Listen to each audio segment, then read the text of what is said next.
দেখো বন্ধুরা, কি সুন্দর একটা ছোট্ট দড়ির মধ্যে বালতি, ছোট বালতি বেঁধে কীভাবে জল তুলছে। দেখো, মানুষ যেভাবে হোক জল দরকার, পৃথিবীর এত মানুষ, তাই জল না থাকলে সত্যি মানুষের হাহাকার পড়ে যায়। কত কষ্ট করে সব পুকুর থেকে জল নিয়ে, আজকে পুকুর না থাকলে আবার এইটার সমাধান আরও হতো না।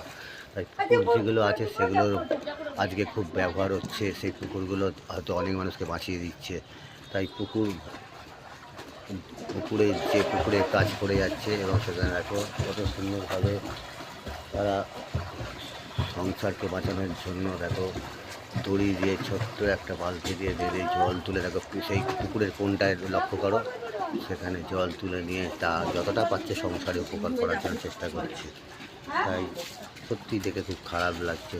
সকলকে জানে আন্তরিক ভালোবাসা, এবং আগামী দিনে যেন এই দিন না দেখতে হয়। ধন্যবাদ। চেষ্টাই